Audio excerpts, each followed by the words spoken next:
과거 뉴스 속 오늘엔 어떤 일들이 있었을까요? 영상으로 떠나는 라떼뉴스 여행. 영상실로 오늘 안녕하세요. 아나운서 조진영. 아나운서 조혜진입니다.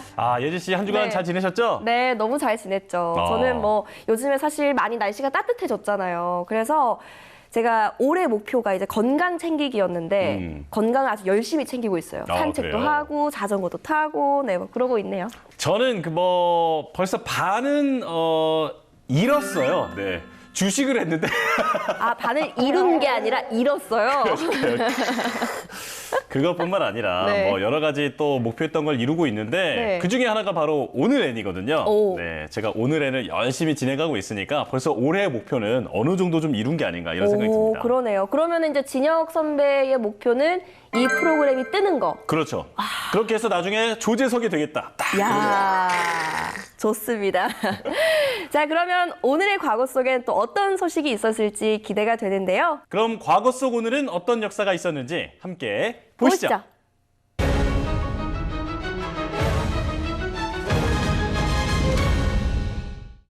1979년 5월 3일 철의 여인으로 불렸던 마거릿 대처가 영국 총리직에 올랐습니다. 영국 최초의 여성 수상은 물론 서구 국가 가운데 최초의 민선 여성 통치자였는데요. 대처는 취임과 동시에 민영화와 복지 지출 삭감으로 대표되는 대처리즘 정책을 주도했습니다. 그리고 노조의 파업에는 강경 진압으로 맞섰습니다. 정말 이분은 그 철의 여인이라는 별명이 정말 잘 어울리는 분이시다. 네. 이런 생각이 드네요. 취임 당시 마이너스였던 경제 성장률이 1980년대 5%를 돌파하면서 대처는 한때 경제를 살렸다는 찬사를 받았는데요.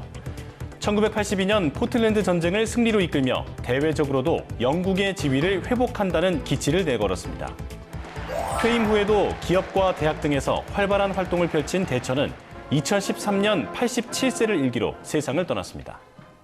그럼 이번엔 1981년으로 가보겠습니다. 우리 시대의 성녀로 칭송을 받는 79년도 노벨 평화상 수상자 마더 테레사의 수녀가 우리나라에 왔습니다. 1981년 5월 3일 오후 5시 25분 빈자의 어머니 마더 테레사 수녀가 김포공항에 처음 발을 내디뎠습니다. 테레사 수녀는 도착 당시 천주교 서울대교구 김수환 추기경의 영접을 받았는데요. 당시 그녀를 보기 위해 모여든 성직자와 신도, 취재진 등 환영 인파만 300여 명에 달했습니다.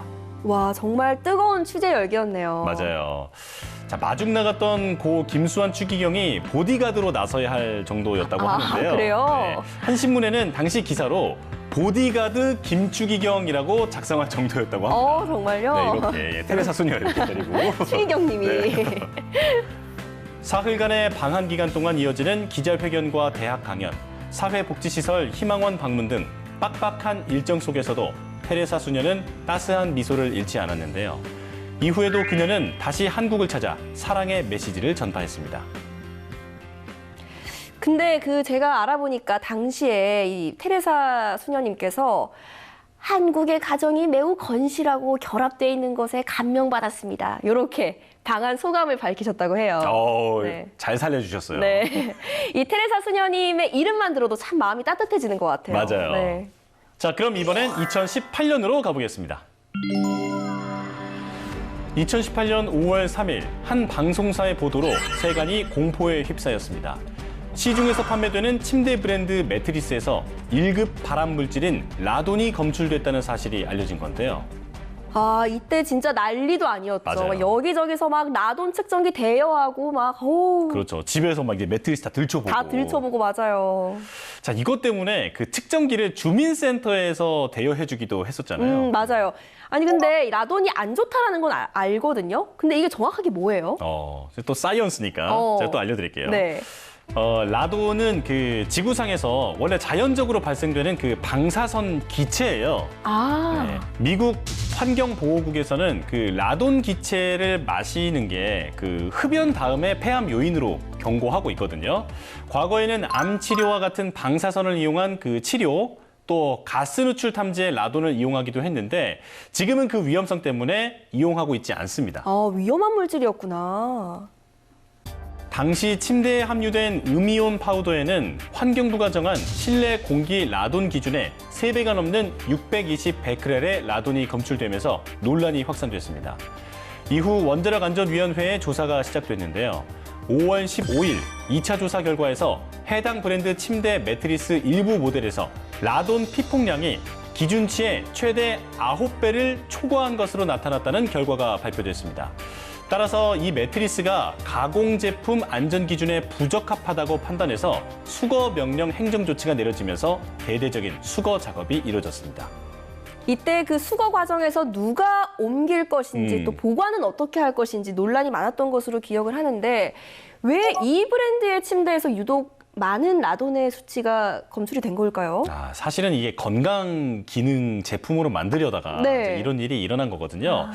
해당 브랜드에서는 음이온을 만들어내기 위해서 모나자이트라는 광석을 사용했거든요. 이 성분에서 기준치 이상의 라돈이 검출된 겁니다. 이게 알려지면서 음이온 관련 제품에 대한 위험성도 전체적으로 제기가 됐었죠. 그리고 5월 3일에 또 다른 과거를 살펴보면요.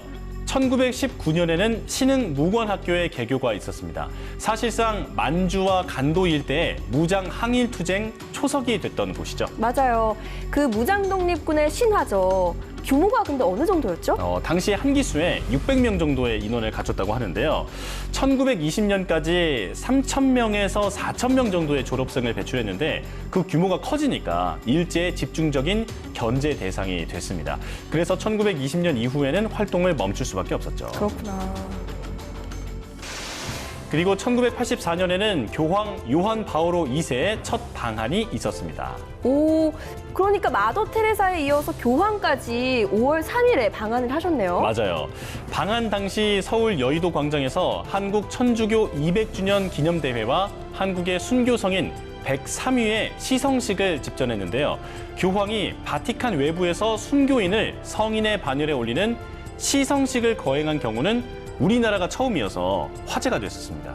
근데 그 103명의 기준은 뭐예요? 모두 그 당시에 그 박해로 순교했던 가톨릭 신자들이었어요. 천주교 역사상 정말 뜻깊은 날이었네요. 맞아요. 그리고 1469년 5월 3일은 이탈리아 르네상스 시기의 정치 사상가 니콜로 마키아벨리가 태어난 날이기도 합니다. 이분 군주론 쓰신 분이잖아요. 그렇죠. 네. 군주론은 군주의 통치 기술을 논한 책인데요. 지금은 그 제목 한 번쯤은 다들 들어봤을 만한 유명한 책이지만 네. 공개적으로 출판된 것은 마키아벨리 사망 후에 5년이 흐른 1532년이었다고 합니다. 자, 오늘 저희와 함께 역사를 하나씩 살펴봤는데요. 영상실록으로 만나본 오늘의 과거, 여러분은 어떠셨나요? 그럼 다음 시간 더 알찬 이야기로 만나요.